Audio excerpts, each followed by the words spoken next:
ان عہدوں کی، ان ساری چیزوں کی اللہ کے سامنے کوئی حیثیت نہیں۔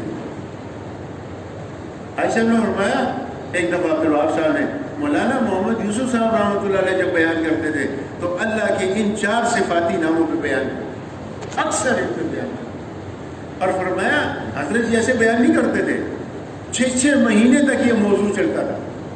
صبح کی نماز کے بعد 3 گھنٹے اس کو بیان کرتے تھے، پھر دسترخوان پہ آ کے ناشتے کے لیے کہا حضرت ناشتہ نہیں کرنے دیتے تھے، ہم بات شروع کرتے تھے، روانگی ہدایت میں یہی بات کرتے تھے، ظہر کے بعد تھوڑا کہہ اللہ فرماتے تھے، عصر کے بعد جو بیان ہوتا تھا اس میں بھی یہی بات کرتے تھے، مغرب کے بعد بیرون والوں کے ساتھ بات کرتے تھے اس میں بھی یہی بات کرتے تھے، اور فرمایا عشاء کے بعد حضرت جو تعلیم کرتے تھے وہ اتنی لمبی تعلیم ہوتی تھی کہ ہمیں نیند آ جاتی۔ کہتے ایک بار میں نے حضرت سے کہا، عائشہ نے سنایا، عائشہ نے کہا میں نے مولانا یوسف رحمۃ اللہ سے کہا حضرت آپ رات کو تعلیم بہت لیٹ کراتے ہیں، بعض اوقات تو 1 گھنٹہ 1.25 گھنٹہ ہو جاتا ہے، حضرت ہمیں نیند آ جاتی ہے۔ کہتے ہیں حضرت نے عجیب جواب دیا، آپ بھی غور سے سننا، یہ ہم سب کے لیے ہے، میرے لیے بھی ہے، کیونکہ آج ہم سب اس مصیبت میں مبتلا ہیں۔ عبدالوہاب صاحب نے فرمایا، مولانا یوسف رحمۃ اللہ فرمایا میرا جی چاہتا ہے کہ میں رات کو اتنی لمبی تعلیم کراؤں کہ تم حدیث سنتے سنتے سو جاؤ، کیونکہ حدیث میں آتا ہے کہ آدمی رات کو سوتے جو عمل سوتے ہوئے کرتا ہوا سو جاتا ہے، ساری رات اس کو اس عمل کا ثواب ملتا رہتا ہے۔ میرا یہ چاہتا ہے تم حیات الصحابہ سنتے سنتے سو جاؤ تاکہ ساری رات تم کو حیات الصحابہ سننے کا ثواب تمہیں ملتا رہے۔ تو انہوں نے کہا وہ کیا صفاتی نام تھے؟ ایک تو حضرت فرماتے تھے اللہ پاک خالق ہے، پھر اس کو کھولتے تھے اللہ کیسا خالق ہے، اس ناک کو دیکھو، اس کان کو دیکھو، اس آنکھوں کو دیکھو، ان آنکھوں کے اندر کتنی چیزیں ہیں۔ یہ تو سائنسدان اب کہتے ہیں لاکھوں کیمرے وہ کام نہیں کر سکتے جو یہ آنکھیں کام کرتی ہیں۔ ایک زبان ہے دیکھ لو، 1 لاکھ ذائقے، 2 لاکھ ذائقے، 5 لاکھ ذائقے، پتہ نہیں اللہ نے کیسی چیز بنائی ہے، کیسا خالق ہے وہ۔ اچھا مونچھوں کے بال ہیں، داڑھی کے بال ہیں، ہونٹوں کے بال نہیں ہے، کیسا پیارا اللہ ہے۔ کسی آدمی کے آگے کے 2-3 دانت ٹوٹے ہو نا تو دیکھو کتنا بدصورت لگتا ہے، وہ جب ہنستا ہے اس کی شکل ہی بگڑ جاتی ہے۔ اللہ نے کیا کیا چیز اپنے جگہ پہ ایسے فٹ کر کے بنائی ہے کہ کوئی سوچ نہیں سکتا ہے۔ کانوں کو یہاں رکھا، اب جب چشمہ لگاتے ہیں نا دیکھو کان کتنے کام آتے ہیں، وہ چشموں کے ڈنڈے جو ہے نا وہ کانوں کے اوپر آ گئے، اللہ نے ایسا نظام بنایا۔ تیری آنکھوں کا کام تیرے کان دیں گے، کان اس میں مدد دیں گے، حالانکہ کانوں کا کام سننا ہے لیکن نہیں، اللہ نے ایسا نہیں، اللہ کے علم میں تھا سب، اور اس کو بنایا کہاں پر ہے؟ 3 اندھیریوں کے اندر۔ کون سا کارخانہ ایسا ہے جس میں بجلی نہ ہو اور چیزیں بنے؟ دنیا کے اندر کوئی کارخانہ ایسا نہیں۔ یہ لوگ اتنی روشنیوں کے اندر کارخانوں میں چیزیں بناتے ہیں، پھر بھی ٹیڑھی ویڑھی بنا دیتے ہیں، اور وہ ایسی پاک ذات ہے اور ایسا خلاق العظیم ہے کہ وہ 3 اندھیریوں کے اندر انسان کو بناتا ہے۔ آنکھیں اپنی جگہ، ہونٹ اپنی جگہ، ناک اپنی جگہ، کان اپنی جگہ، ہاتھ اپنی جگہ، اندر ہی اندر ہاتھوں کے پورے بن رہے ہیں، اندر ہی اندر انگلیوں کے ناخن بن رہے ہیں، اندر ہی اندر ٹانگیں بن رہی ہیں، رانیں بن رہی ہیں، گوڑے بن رہی ہیں، کمر بن رہی ہے، کمر کی ہڈی بن رہی ہے، کسی کو پتہ نہیں ہے، ماں کو بھی پتہ نہیں ہے کہ پیٹ میں کیا، اللہ پاک ایسے خالق ہے۔ اتنا بڑا خلاق العظیم، اتنی بڑی ذات جس کا کوئی ثانی نہیں، اور کہا دوسرا صفاتی نام تھا کہ اللہ پاک مالک ہے۔ حضرت اس کو کھولتے 6 مہینے بیان کرتے تھے، اور 6 مہینے کیا اللہ نے خود ارشاد فرمایا، جس کا مفہوم یہ ہے اگر یہ سارے درخت دنیا کے اندر جتنے درخت ہیں سارے جو ہے قلم بن جائیں، اور جتنے سمندر اور پانی ہے یہ سارا سیاہی بن جائے، اور یہ سارے انسان اور جنات جو ہے میری نعمتوں کو اور میری بڑائی کو لکھنا شروع کریں، سیاہی ختم ہو جائے گی، قلم سارے گھس جائیں گے، ختم ہو جائیں گے، انسان اپنے اللہ کی بڑائی کو بیان نہیں کر سکتا کہ ہمارا اللہ کتنا بڑا، جتنا بھی بیان کرو کوئی نہیں بیان کر سکتا، کسی کو پتہ نہیں ہے اللہ کتنا بڑا۔ تو اس کو بیان کرتے تھے اللہ پاک خالق ہے، اللہ پاک مالک ہے، اور پھر اس کو بیان کرتے تھے تیسری صفت اللہ پاک بے نیاز ہے، اللہ سمجھ ذات ہے، کسی کی کوئی پرواہ نہیں۔ آپ صلی اللہ علیہ وسلم کا ایک بیٹا تھا، تقریباً 36 مہینوں کا ہو گیا ہمیں علماء سے، کوئی کہتا ہے اس کا نام طاہر تھا، کوئی کہتا ہے مطہر تھا، کوئی کہتا ہے قاسم تھا، کوئی کیا۔ اب اللہ کا لاڈلا رسول اور اس کا بیٹا بیمار ہو گیا، اور کوئی بیٹا بھی نہیں ہے، اور نبیوں نے جو بیٹوں کی دعا کی ہے، مفتی شفیع صاحب نے لکھا ہے معارف القرآن میں کہ نبیوں نے بیٹوں کی دعا اس لیے کی ہے تاکہ یا اللہ میرے بعد میرا یہ جو دعوت والا مشن ہے یہ چلتا رہے، یہ نہیں کہ میرے بعد یہ دکان سنبھالے گا، میرے بعد یہ کارخانہ سنبھالے گا، میرے بعد ان کو لاٹوں کو کون دیکھے گا۔ نبیوں نے اس وجہ سے نارینہ اولاد نہیں مانگی ہے، یہ میرا نبوت والا مشن جو ہے، یہ ہدایت والی محنت یہ آگے چلتی رہے، نبیوں نے اس لیے دعا کی۔ اب آپ صلی اللہ علیہ وسلم گھر کا شریف لاتے ہیں اور ازواج مطہرات میں سے کہتی ہے کوئی کہ بچے کی طبیعت ٹھیک نہیں، آپ صلی اللہ علیہ وسلم سخت پریشان، اور آپ صلی اللہ علیہ وسلم مسجد تشریف لے گئے اور جا کے صلاۃ الحاجہ پڑھنے لگے۔ اللہ بے نیاز، اللہ ہم سب کے ساتھ عافیت والا معاملہ کرے، لیکن اللہ کو کسی کی بھی کوئی پرواہ نہیں۔ پھر نماز پڑھی، پھر گھر تشریف لائے، پھر نماز، آخر یہ ہوا کہ بچے کا تو انتقال ہو گیا۔ اب بتاؤ اللہ کے رسول کے دل میں کیا گزری ہو؟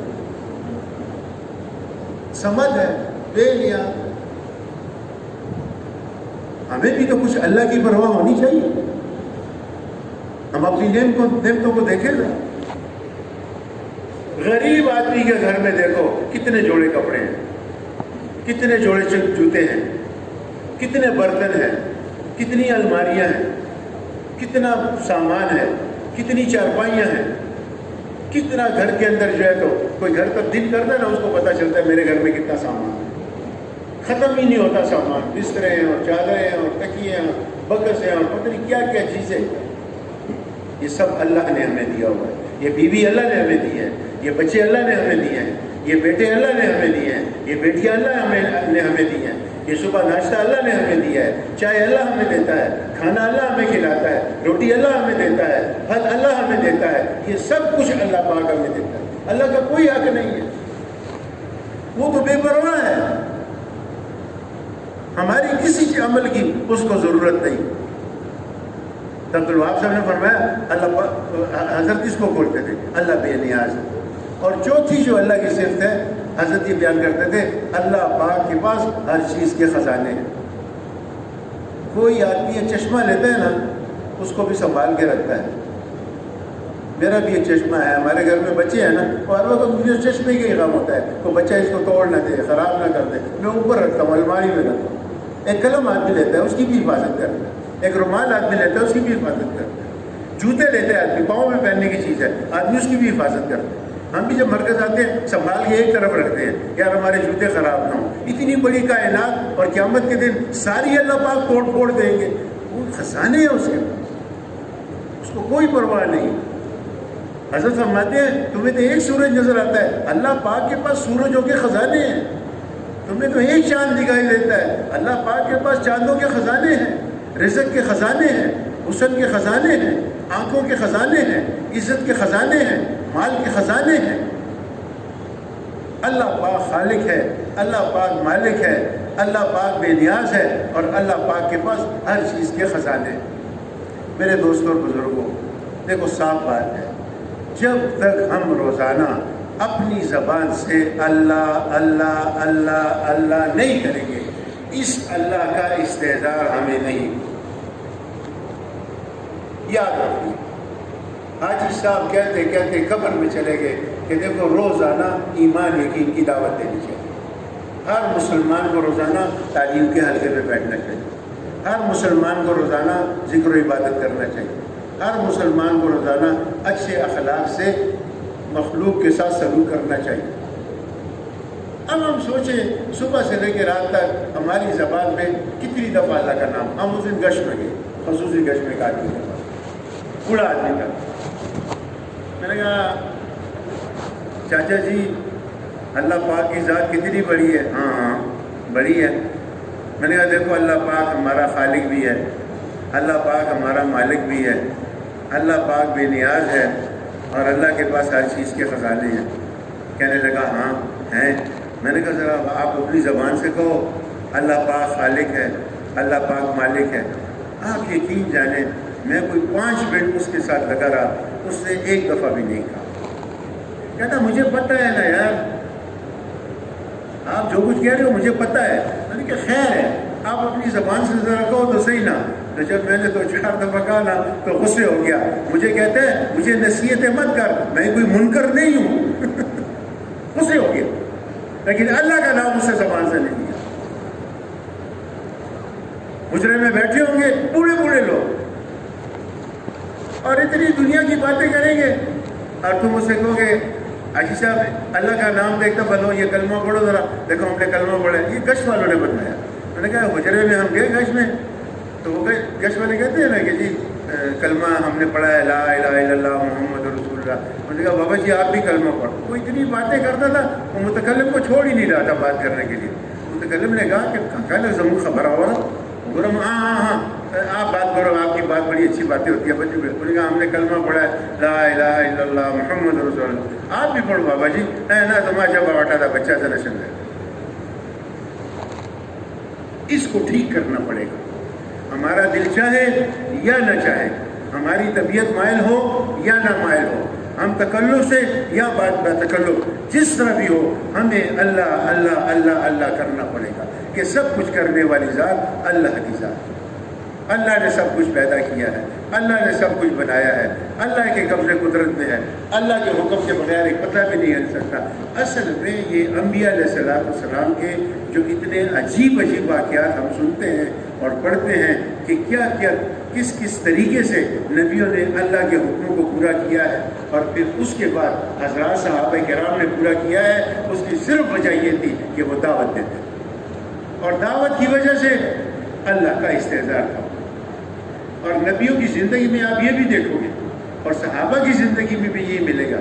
دیکھو ایک بات یاد رکھو، لوگ جو کچھ کہتے رہے، علماء نے یہ لکھا ہے کہ جتنے انبیاء علیہ السلام بھی گزرے ہیں یہ سارے معصوم تھے۔ انبیاء علیہ السلام اور حضرات صحابہ کرام کے بارے میں منہ سے کوئی ناگفتہ بات نہیں کہنی چاہیے، ورنہ آدمی کے ایمان کا خطرہ ہے۔ یہ معصوم لوگ تھے۔ اگر کسی نبی سے کوئی لغزش ہوئی بھی ہے تو وہ قصدن نہیں کیا انہوں نے، اور اس میں بڑی حکمتیں تھیں۔ اللہ پاک نے ہمیں سمجھانے کے لیے انبیاء علیہ السلام سے لغزش کروائی ہے، جیسے یونس علیہ السلام اور جیسے آدم علیہ السلام اور جیسے جو ہے تو اور بعض انبیاء علیہ السلام ایسے گزرے ہیں۔ یہ لغزشیں جو ہیں اس میں بڑی حکمتیں تھیں اور اس میں ہمارے لیے جو ہے عبرت ہے اور ہمارے لیے نصیحت ہے۔ جیسے اللہ پاک نے یونس علیہ السلام کا واقعہ بیان کیا قرآن میں، تو اللہ نے کیا فرمایا؟ اللہ نے فرمایا جس کا مفہوم یہ ہے کہ جب یونس علیہ السلام غم میں مبتلا ہوئے تو انہوں نے ہم سے جو ہے ان الفاظ کے ساتھ لا الہ الا انت سبحانک انی کنت من الظالمین، ان الفاظ کے ساتھ انہوں نے ہم سے نجات مانگی۔ تو یہ اللہ پاک یونس علیہ السلام کا قصہ تو بیان کر رہے ہیں لیکن ہم سے مخاطب ہیں، اور ہمیں پھر اللہ پاک کیا کہہ رہے ہیں؟ وَكَذَلِكَ نُنْجِي الْمُؤْمِنِينَ۔ یہ صرف یونس علیہ السلام کے لیے نہیں، یہ جو کوئی بھی غم میں مبتلا ہو اور وہ جو ہے تو یہ اس طریقے سے ہمیں یاد کرے، ہم اس کو اسی طرح غم سے نجات دیں گے جس طرح ہم نے یونس علیہ السلام کو مچھلی کے پیٹ سے نجات دی۔ ہم ایک دفعہ عبد الوہاب صاحب کے پاس گئے، چند ساتھی تھے۔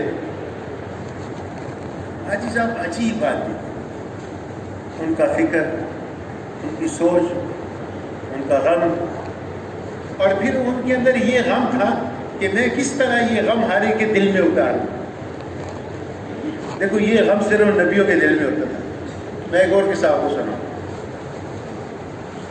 ہم ایک حاجی صاحب کے پاس گئے، اب 100 سال کا بوڑھا آدمی ایک کمرے میں بیٹھا ہوا ہے، اس کی سوچ دیکھو۔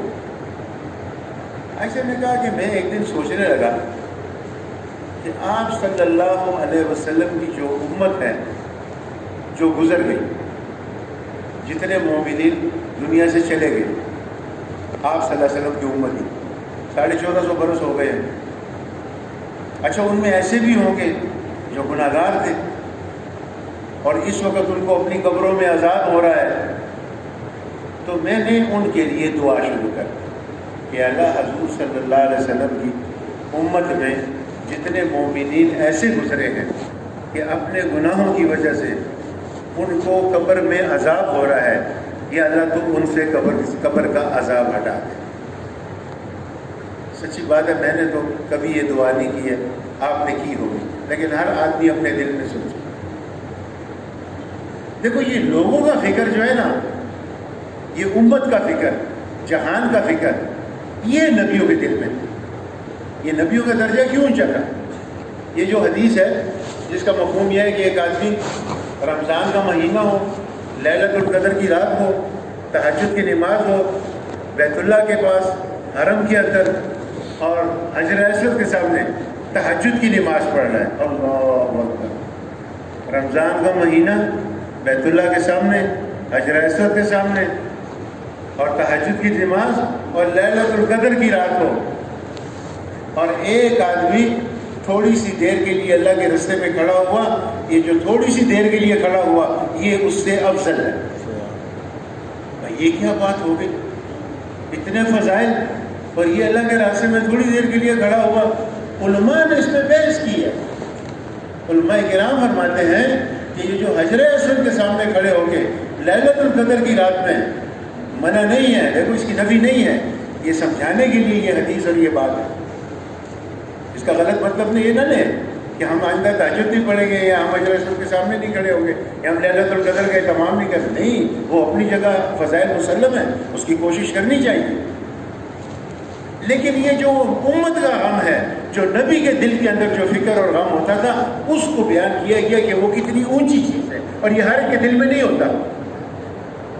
بڑی نمازیں پڑھنے والے، بڑے روزے رکھنے والے، بڑے عمرے پہ عمرے کرنے والے، حج پہ حج کرنے والے، وہ ساری دعائیں جو ہے اپنے لیے ہیں. حاجی صاحب نے تو ہم سے مذاکرہ کیا، حج کے لیے جا رہے ہیں جماعت میں. حاجی صاحب نے فرمایا دیکھو بیت اللہ میں جب پہلی نظر پڑے گی وہ دعا قبول ہے، اور دیکھو اور دعائیں بھی کرنا، لیکن سب سے پہلے امت کے لیے دعا کرنا. آپ صلی اللہ علیہ وسلم اپنی امت کے لیے بہت روئے ہیں. آپ صلی اللہ علیہ وسلم اپنی امت کے لیے بڑا فکر کیا ہے. جبریل علیہ السلام تک آئے، ان سے پوچھا، انہوں نے کچھ بات کی، اس کو چھوڑو، جبریل یہ بتاؤ میری امت کا کیا بنے گا، مجھے اپنی امت کا غم ہے. تو انہوں نے کہا یہ جو آدمی حجر اسود کے سامنے کھڑے ہو کے اور یہ جو نماز پڑھ رہا ہے تہجد کی لیلۃ القدر کی رات میں، اس کو اپنی جان کا غم ہے، اپنی ذات کا غم ہے، اور یہ جو اللہ کے راستے میں نکلا ہے اس کو پورے جہان کا فکر ہے، اس لیے یہ آدمی اس تک نہیں پہنچ سکتا. عائشہ نے کہا میں نے دعا شروع کی، یا اللہ حضور صلی اللہ علیہ وسلم کی امت کے اندر جو مومنین دنیا سے چلے گئے ہیں اور ان کو قبر کا عذاب ہو رہا ہے، یا اللہ ان سے قبر کا عذاب ہٹا دے. تو کہا کہ میں نے اتنا اللہ سے مانگا، اتنا اللہ سے مانگا کہ اس کی برکت سے اللہ پاک نے میرے دل میں ایک اور بات ڈالی. ہم حیران ہو گئے، ہم نے کہا اس سے اونچی بات کیا ہو سکتی ہے؟ تو بھائی صاحب نے فرمایا کہ میں نے سوچا کہ آدم علیہ السلام سے لے کے حضرت آدم علیہ السلام سے لے کے حضور صلی اللہ علیہ وسلم تک جتنے انبیاء علیہ السلام گزرے ہیں، تقریباً 1,24,000 انبیاء علیہ السلام علماء کرام سے ہم نے سنا ہے، ان 1,24,000 انبیاء کی امتوں کے اندر جو مومنین گزرے ہیں اس میں بھی ایسے ہوں گے جو قبر کا عذاب ہو رہا ہوگا ان کو اپنے گناہوں کی وجہ سے. تو میں نے وہ 1,24,000 نبیوں کے جن امتیوں کو قبر کا عذاب ہو رہا ہے ان کے لیے دعا شروع کر دی کہ اللہ تو ان سے بھی قبر کا عذاب ہٹا. اب سچ کہیں، ہم سوچیں اگر ہم بھی اس امت کے امتی ہیں، آپ صلی اللہ علیہ وسلم صرف جو ہے یہ جو کہتے ہیں نا کہ عرفات کے میدان، عرفات میں نہیں، یہ یوم نہر کے دن آپ صلی اللہ علیہ وسلم نے یہ ذمہ داری جو ہے دی ہے کہ میں نے تم تک دین پہنچا دیا، کہ ہاں پہنچا دیا. صحابہ سے پوچھا، جس دن بنا میں قربانی کرتے ہیں یہ اس دن کی بات ہے. بعض لوگ کہتے ہیں عرفات کے میدان میں نہیں ہوتا، یہ یوم نہر بھی ہوا تھا. ابھی بھی ہم عمرے کے لیے گئے تو وہاں مولوی فاروق صاحب آئے تھے، مذاکرہ کر رہے تھے، انہوں نے بھی یہی کہا یہ جس دن قربانی کرتا ہے حاجی، یہ اس دن کی بات ہے۔ آپ صلی اللہ علیہ وسلم نے اس دن صحابہ سے پوچھا، میں نے جو دین اللہ نے مجھے دیا تھا، جو امانت میں نے تم تک پہنچا دیا؟ میں نے کہا اے اللہ کے رسول، آپ نے ہم تک پہنچا دیا۔ آپ صلی اللہ علیہ وسلم نے یوں انگلی کا اشارہ آسمان کی طرف کر کے اے اللہ تو گواہ رہنا، اے اللہ تو گواہ رہنا، اے اللہ تو گواہ رہنا۔ پھر فرمایا کہ جو میں امانت تم تک پہنچائی ہے، اب یہ امانت جو ہے تم اور لوگوں تک پہنچا دو، حاضرین جو ہے غائبین تک۔ تو علماء نے لکھا ہے کہ اس میں جو حضور صلی اللہ علیہ وسلم نے حاضرین فرمایا ہے، اس سے مراد سارے مومنین ہیں۔ صرف وہ یوم نہر میں جو مینا میں جو ہے تو صحابہ کھڑے تھے، حج کے لیے گئے تھے، یہ صرف وہ مراد نہیں ہے، بلکہ قیامت تک جو بھی انسان آئے گا اور اس نے یہ کلمہ پڑھا ہے لا الہ الا اللہ محمد رسول اللہ، یہ سارے حاضرین میں آتے ہیں، اور جنہوں نے کلمہ نہیں پڑھا ہے یہ سارے غائبین میں آتے ہیں۔ اب ان سب کلمہ پڑھنے والوں کے ذمہ ہے کہ جتنے غائبین ہیں، جتنے کفار ہیں، ان تک یہ کلمہ پہنچانا ان کلمے والوں کی ذمہ داری۔ تو میرے دوستوں اور بزرگوں، انبیاء علیہ السلام کو اللہ نے ایک کام دیا، آپ صلی اللہ علیہ وسلم کو اللہ نے ایک محنت عطا فرمائی۔ آپ نے اس برے ماحول کے اندر اس محنت کو شروع کیا، اس محنت کو کرتے ہوئے مشکلات بھی آئیں، لیکن آپ صلی اللہ علیہ وسلم اس محنت کو جاری رکھا، اور اس محنت کو کرتے ہوئے آپ کے اللہ اکبر ایک دفعہ حضرت جی فرمانے لگے یہ دعا کیا کرو، یا اللہ ہمارے دن ایسے بنا دے جیسے حضور صلی اللہ علیہ وسلم کے اور صحابہ کے دن تھے، اور یا اللہ ہماری راتیں ایسی بنا دے جیسے حضور صلی اللہ علیہ وسلم کی راتیں تھیں اور جیسے صحابہ کی راتیں تھیں۔ یہ دعا بھی کیا کرو۔ اب پتہ نہیں ہم یہ دعا کرتے ہیں یا نہیں کرتے۔ ایک دفعہ حاجی صاحب اللہ کی محبت پہ بات کر رہے تھے، ہمیں اللہ سے محبت ہونی چاہیے۔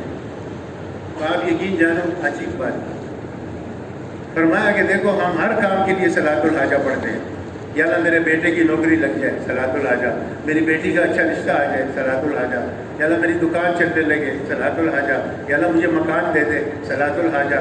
بعض وہ قربانی کے لیے بھی کر رہے ہیں دعائیں، یا اللہ ہمیں اچھی قربانی، بری بات نہیں ہے، مانگنی چاہیے دعائیں۔ صلاۃ الحاجہ اللہ نے دی اسی لیے، لیکن حاجی صاحب نے فرمایا کبھی اس کے لیے بھی صلاۃ الحاجہ پڑھ دی ہے، یا اللہ دو رکعت صلاۃ الحاجہ، اس لیے کہ اللہ اپنی اور اپنے حبیب صلی اللہ علیہ وسلم کی سچی محبت اور سچی اطاعت نصیب فرمائے۔ کبھی اس کے لیے بھی صلاۃ الحاجہ پڑھی ہے، یا اللہ اپنی محبت نصیب فرما دے، یا اللہ اپنے حبیب صلی اللہ علیہ وسلم کی سچی محبت اور سچی اطاعت نصیب فرما دے، یا اللہ تجھ سے میری محبت ہو جائے۔ ایک عائشہ نے فرمایا یہ دعا کیا کرو، یا اللہ موت کے وقت اپنی ملاقات کا زبردست شوق نصیب فرما، موت کے وقت اپنی ملاقات کا زبردست شوق نصیب فرما۔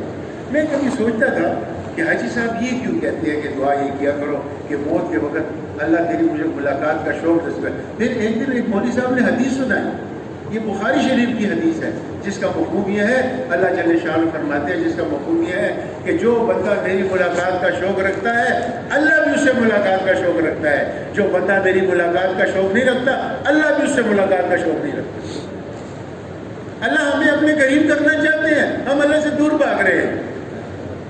نبیوں نے آ کے یہ راستہ بتایا ہے کہ دیکھو یہ سیدھا راستہ ہے، یہ اللہ تک پہنچتا ہے، یہ اللہ کے راضی کرنے والا راستہ ہے، اللہ کے احکامات والا راستہ اور نبی کے طریقے والا راستہ، اور تمہیں جو چیز بھی چاہیے اللہ سے مانگو۔ میں آپ کو کیا کیا سناؤں، اللہ پاک ہم سب کو سمجھ بھی نصیب فرمائے اور عمل کی توفیق بھی عطا فرمائے۔ ہم سب کمزور ہیں، لیکن خیر ہے، ہم سے غلطی ہوگی ہم اللہ سے معافی مانگیں گے، اللہ ہمیں معاف بھی کرے گا، اور جتنی گناہ کیے اتنی نیکیاں بھی عطا فرمائے گا، اور پھر اس کے بعد اللہ پاک ہمیں نیکی کرنے کی توفیق بھی عطا فرمائے گا۔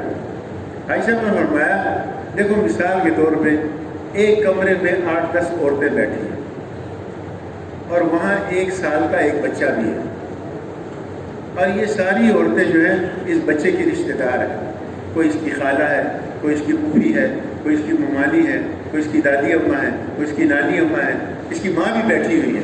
اچھا یہ جن لوگوں کے گھروں میں بچے ہیں ان کو پتہ ہوگا، بعض اوقات ایک بچے کی اپنی ماں سے اتنی محبت نہیں ہوتی، دادی اماں سے بہت ہوتی ہے، ماں سے اتنی محبت نہیں ہوتی، خالہ سے بہت محبت ہوتی ہے، ماں سے محبت اتنی زیادہ نہیں ہوتی، پھوپھی سے بہت زیادہ محبت ہوتی ہے۔ اکثر گھروں میں ایسا ہوتا ہے ماں کے ساتھ بھی ہوتی ہے، لیکن بعض بچہ ایسا ہوتا ہے گھر میں ماں کے ساتھ نہیں ہوتی، اس کا دادی اماں کے ساتھ بہت تعلق ہوتا ہے، وہ اپنے ماں باپ کے پاس نہیں سوتا، وہ کہتے نہیں میں دادی اماں کے پاس سوؤں گا، میں خالہ کے پاس سوؤں گا۔ حاجی صاحب نے فرمایا یہ 10 عورتیں جو اس کمرے میں بیٹھی ہیں یہ سب اس بچے کی رشتہ دار ہیں۔ پھر حاجی صاحب نے پوچھا سچ کہو اس بچے کو جب بھوک لگے گی یہ کس کے پاس جائے گا؟ کیوں بھائی آپ کو پتا ہو؟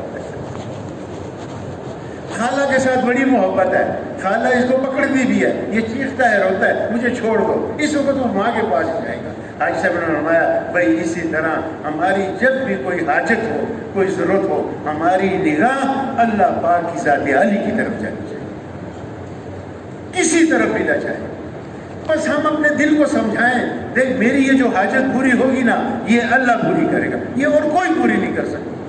بلکہ مولانا محمد یوسف صاحب رحمۃ اللہ علیہ تو یہاں تک فرماتے تھے کہ دیکھو اگر کسی اور جگہ سے بھی تیری حاجت پوری ہوگی یہ بھی اللہ چاہیں گے تو پوری ہوگی، اللہ نہیں چاہیں گے تو نہیں پوری ہوگی۔ اس کے لیے اللہ نے ہمیں نماز دی ہے۔ اب آپ صلی اللہ علیہ وسلم جیسی نماز آپ سے خود فرمایا نماز ایسے پڑھو